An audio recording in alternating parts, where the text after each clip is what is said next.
आज हम बात करेंगे चैप्टर फर्स्ट 7th क्लास का है। इसका नाम मिडिवल पीरियड की हिस्ट्री की बात करेंगे। उसका नाम भी व्हेन वेयर एंड हाउ है। चलिए देखते हैं इसमें। तो मिडिवल पीरियड को हमने 4 पार्ट्स में डिवाइड कर लिया है। 3 periods of history. Medieval period कैसे मतलब स्टार्ट हुआ, extent of regions, number 3 changing names and number 4 source. तो 3 पीरियड्स ऑफ हिस्ट्री की बात करें तो सबसे पहले जो एंशियंट पीरियड था, हम लोग जानते हैं एंशियंट पीरियड क्या होता है, क्या था, क्या किस तरीके से रूलर्स थे। मैं तो हर्षवर्धन जो राजा थे एंशियंट पीरियड के सबसे इम्पोर्टेंट रूलर रहे। कब? जब एंशियंट पीरियड ख़त्म होने पर था। हर्षवर्धन की डेथ जो हुई थी 647 एडी में हुई थी। इनकी डेथ के बाद ऐसा हुआ कि बहुत से छोटे राज्य अस्तित्व में आने लगे, स्टार्ट हो गए। इन्होंने अपने अपने लोगों ने अपने अपने राज्य बना लिए। Then India become weak. उसके बाद इंडिया क्या हुआ, वीक हो गया, छोटे छोटे टुकड़ों में टूट गया। और छोटे छोटे टुकड़ों में टूटने के साथ साथ ही इंडिया की ताकत कमज़ोर हो गई, क्योंकि पहले एक सेंट्रलाइजेशन था, एक राजा था पूरे देश चलाते थे, छोटे छोटे अधिकारी उनके अंडर वर्क करते थे। अब से अधिकारी राजा बन चुके थे और आपस में लड़ लड़के इन्होंने इंडिया को वीक कर दिया। इस बात का फ़ायदा पूरी तरीके से मुस्लिम शासकों ने उठाया, जो विदेशों से इंडिया में हमले करना स्टार्ट कर चुके थे। 8th सेंचुरी मतलब 800वीं ईस्वी में, 8वीं ईस्वी में जो टाइम कंसिडर किया जाता है वो एक मुस्लिम रूल के टाइम मतलब पीरियड से शूट किया जाता है।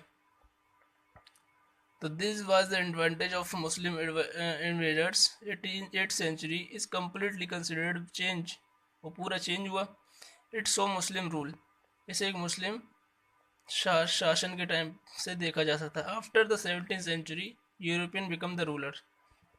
तो करीब करीब 900 साल बाद जब मुस्लिम रूलर्स वीक होने लगे तो अंग्रेज़ों ने इस बात का फ़ायदा उठाया और सेम तरीके से इंडिया में आए और रूलर स्टार्ट कर दिया। और इस पीरियड को हमने मॉडर्न पीरियड का नाम दिया, जैसे कि हम ये देख रहे हैं, मॉडर्न पीरियड का नाम दिया। यूरोपियंस इंडिया में आना स्टार्ट हुए व्यापारियों के तौर पर। अगला जो बात करेंगे हम करेंगे एक्सटेंड रीजन की। इंडिया मिडिवल टाइम में कहाँ तक फैला हुआ था। तो India at the started of medieval period which extended right from Afghanistan west from Myanmar in the east, है ना। तो हम कंप्राइजली अगर इंडिया को पूरा देखें कहाँ से कहाँ तक फैला हुआ था वो एक बार में ही देख लेते हैं। तो Myanmar, Afghanistan, Pakistan, Nepal, Bangladesh, Myanmar, Bhutan, Sri Lanka, Iran, सब इंडिया में आता था।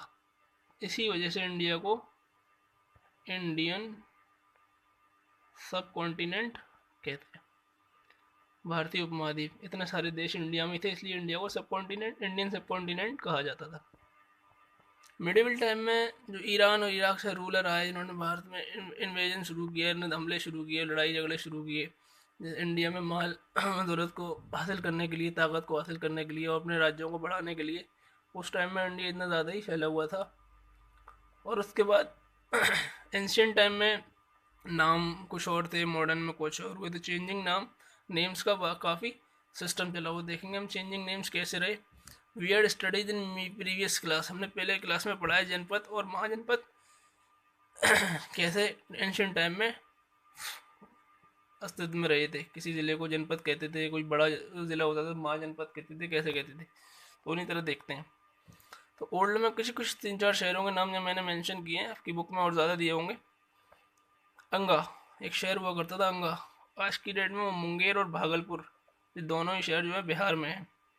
मुंगेर और भागलपुर दोनों शहर जो है बिहार में ही है। अंगा के नाम से पहले जाने जाते थे, लेकिन मॉडर्न लोकेशन जो आज के टाइम में ना मुंगेर और भागलपुर के नाम से जानते हैं।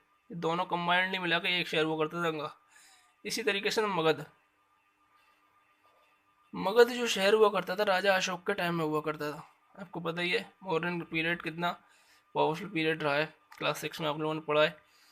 तो मगध, आज का पटना और गया, ये 2 शहर है बिहार के, पटना और गया। पटना को पहले पाटलिपुत्र भी कहा जाता था। है ना। पटना और गया कंबाइंडली मिलाकर मगध कहलाया करते थे। उसके बाद आया काशी, थोड़ी मिस्टेक हो गई है, काशी। काशी जो था बनारस और वाराणसी, ये दोनों शहर आज की डेट में कहलाते हैं। इन दोनों को कंप्लीट मतलब एक ही शहर है ये। वाराणसी के नाम से भी जानते हो, बनारस के नाम से भी जानते हैं। इस शहर को पहले काशी कहते थे। क्या कहते थे? काशी। तो यही कुछ नेम्स हैं जो बाद में चेंज हुए, पहले कुछ थे और अब चेंज हुए, इनकी लोकेशन चेंज हुई। इसी तरीके से इंडिया का भी कुछ चेंजिंग हुआ। Changing name accord into the name our country Bharat to, है ना। इंडिया का भी नाम भी चेंज हुआ। एंशियंट इंडिया में भारत को, एंशियंट टाइम में भारत को मतलब इंडिया को भारत कहते थे, मिडिवल में हिंदुस्तान कहते थे। हिंदुस्तान जो उस टाइम के विशेषज्ञ थे, स्कॉलर्स थे, वो इसको यूज करते थे सिनोनियम्स के तौर पे। और वो इस एरिया, इस सेंस में इस एरिया को यूज करते थे कि पंजाब और हरियाणा के बीच में ये शहर थे। पंजाब और हरियाणा दोनों स्टेट्स हैं जो लाइन करती हैं गंगा और यमुना के दोआब में, यानी उनके बीच में। उन जगह को उस टाइम के जो स्कॉलर थे हिंदुस्तान के नाम से ड्राइव करते थे। हिंदुस्तान के नाम से पंजाब और हरियाणा के बीच में, गंगा यमुना के बीच में दो शहर थे पंजाब हरियाणा, तो उसको हिंदुस्तान के नाम से ड्राइव किया जाता था। ठीक है। Now it known as India. Modern period में आगे इसको इंडिया के नाम से जाना गया। तो भारत के भी कई नाम थे, भारत था, भारतवर्ष था, हिंदुस्तान, इंडिया। इस तरीके से चेंजिंग सिनेरियो चलता रहा। सोर्स की, एंशियंट एंड मिडिवल पीरियड में जो सोर्स हैं रिमेन ऑलमोस्ट सिमिलर ही रहे अपने नेचर में, similar in nature, which we can classify into two parts. First is the archaeological part, second is the literary part, है ना। Let's look deep into it, थोड़ा अंदर से इस बारे में जानते हैं इस क्लास में। तो ऐसा होता है ना, एंशियंट भी एक तरीके से आर्कियोलॉजिकल सोर्स भी माना गया, लिटरेरी सोर्स भी मिले, और तो कुछ मिला ही नहीं। तो दो सोर्स यहाँ हमने मिडिवल पीरियड में भी कंसिडर किए हैं। तो सबसे पहले आर्कियोलॉजिकल सोर्स के बारे में बात करते हैं। जैसा कि हम जानते हैं archaeological source included buildings, paintings, coins, inscription etcetera थे। इसके साथ साथ many great buildings constructed during the medieval period. Medieval period के दौर में बहुत सारी बिल्डिंग भी कंस्ट्रक्टेड की गई राजाओं के द्वारा, जिसमें हम बहुत सी चीज़ें जानते हैं। तो उन बिल्डिंगों के थोड़े से नाम हैं, वो देखते हैं भी। वो बिल्डिंग्स थी, कुतुब मीनार है, रेड फोर्ट है दिल्ली में बने हैं, बुलंद दरवाज़ा फतेहपुर सीकरी है जो आगरा के पास है उसमें बने हुए हैं, चार मीनार है हैदराबाद में है। Inscription of the pillars many places में, जैसे कुतुब मीनार में भी एक अशोक, राजा अशोक के टाइम का एक पिलर बना हुआ है, उस पर इंस्क्रिप्शन लिखे हुए हैं राजा अशोक के। तो ये आर्कियोलॉजिकल रिसोर्सेज हैं, कुछ ऐसी चीज़ें, बिल्डिंग्स हैं। कोइंस तो आप लोग जानते हैं, ये ज़माने ज़माने से कोइंस बदलते चले आए, जैसे मैंने पहले भी बताया था। सिल्वर के भी होते थे कोइन के, कॉपर के भी होते थे और गोल्ड के भी होते थे। तो इस तरीके के कौन सा राजा की आर्थिक शक्ति को दर्शाते थे कि कौन सा राजा कौन सा राज्य कितना समृद्ध है। इसी तरीके से ये आर्कियोलॉजिकल सोर्स में देखे जाते हैं। अगला है हमारा लिटरेरी सोर्स, यानी कि लिखित किताबें।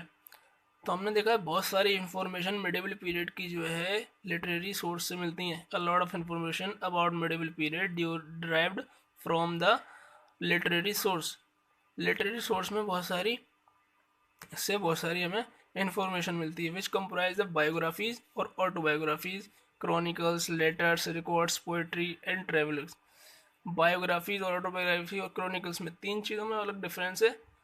लेटर्स तो आप लोग जानते ही हैं, रिकॉर्ड्स भी जानते हैं, पोएट्री यानी कहानियाँ या फिर पोइम्स वगैरह उसमें लिखे हुए हैं राजाओं के बारे में, और ट्रैवलर ये भी मैं बताऊंगा अभी आपको। क्रॉनिकल सबसे पहले देखते हैं, बायोग्राफी और ऑटोबायोग्राफी। तो बायोग्राफी और ऑटोबायोग्राफी में डिफरेंस ये है कि बायोग्राफी वो होती है हम किसी के बारे में कोई दूसरा इंसान लिखे, जैसे कोई राजा उसके बारे में कोई दूसरा राइटर लिखे, उसे कहते हैं बायोग्राफी। और ऑटोबायोग्राफी वो होती है जो राजा खुद अपने बारे में, अपनी ज़िंदगी के बारे में लिखते हैं। उनकी ज़िंदगी के बारे में कोई और लिखे उसे बायोग्राफी कहेंगे, और उनके बारे में कोई और, उनके बारे में वो स्वयं लिखे तो ऑटोबायोग्राफी कहलाएगी। तो ऐसे ही एक ऑटोबायोग्राफी है। बायोग्राफी ऑटोबायोग्राफी कुछ नाम दिए हुए हैं। पृथ्वीराज रासो एक किताब है जिसे चंद्र बरदाई ने लिखी है। ये राजा पृथ्वीराज चौहान के बारे में लिखी गई किताब है जिसे चंद्र बरदाई ने लिखी है, उनके दरबारी थे। एक किताब है बाबरनामा, एम्परर बाबर को तो जानते ही हैं। बाबर जो राजा थे उन्होंने अपने बारे में स्वयं एक ऑटोबायोग्राफी लिखी। उन्होंने अपनी ज़िंदगी के बारे में किस तरीके से उन्होंने राज्य हासिल किए, जंगें जीती, सब अपने बारे में इन्होंने लिखा है। उसके बाद हुमायूंनामा, मुग़ल शासकों में भी एक शासक थे हुमायूं, उनके नाम से एक किताब लिखी गई हुमायूंनामा, जो उनकी एक राइटर थे गुलबदन, उन्होंने लिखी। उसके बाद एक किताब थी अकबरनामा। अकबर को तो सभी जानते हैं, द ग्रेट अकबर। अकबर के नाम अकबरनामा को लिखा अबुल फजल ने। तो ये बायोग्राफीज ऑटोग्राफीज राजाओं की लाइफ के बारे में बताती हैं हमें। अब बात करते हैं क्रॉनिकल की। क्रॉनिकल क्या होती है? It tells about rule of rulers in detail. राजाओं के शासक के बारे में, मतलब शासन के बारे में, किस तरीके से उन्होंने राज्य चलाए वो बताते हैं क्रॉनिकल, और डिटेल में बताते हैं। तो कुछ है हम देखते हैं। तुगलक नामा, तुगलक फिरोज शाह तुगलक तो सबको जानते हैं। उनकी एक क्रॉनिकल है जिसको अमीर खुसरो नाम के एक राइटर ने लिखा, और एक तारीख फरिश्ता है जो राइटर फरिश्ता है उन्होंने लिखा, और राजतरंगिणी कल्हाड़ा ने लिखी। ये 3 क्रॉनिकल्स हैं जो राजाओं के राज्य के बारे में हमें बताती हैं। अब बात करते हैं ट्रेवलॉग्स की। ट्रेवलॉग्स का मतलब है बहुत से विदेशी सैलानी यानी कि ट्रेवलर्स इंडिया आते रहे हैं। एंशियंट टाइम्स में भी चाइना से कुछ लोग आए थे, मिडिवल टाइम्स में भी मुस्लिम देशों से आए, और फिर स्पेन से भी आए, और अलग अलग देशों से भी आए, यूरोप से भी आए। तो उसमें देखेंगे during the medieval period some travellers visit to India. उनमें से कुछ ट्रेवलर्स के नाम है अल बिरूनी, अरब से थे, इब्ने बतूता अरब से थे, मार्को पोलो इटली से थे, निकोला ये भी यूरोप के किसी कंट्री से थे। कुछ लोग आए, इन्होंने भारत की सभ्यता में बहुत सी चीज़ें देखी, विविधता देखी, डाइवर्सिटी देखी। तो यहाँ से कुछ ना कुछ लेके गए, अपनी अपनी किताबों में इंडिया का जिक्र किया। तो ये भी एक एंशियंट टाइप की किताबों में इंडिया का इस तरीके से जिक्र मिलता है। तो ये भी एक लिटरेरी सोर्स में भी इसको काउंट किया जाता है। इस चैप्टर में कोई डाउट्स वगैरह हो तो आप पूछ सकते हैं कमेंट्स में। बाकी तो सब चैप्टर पूरा हुआ है। एक छोटा सा रिव्यू दे दिया हमने चैप्टर का, आपको समझने में आसानी होगी। Thank you.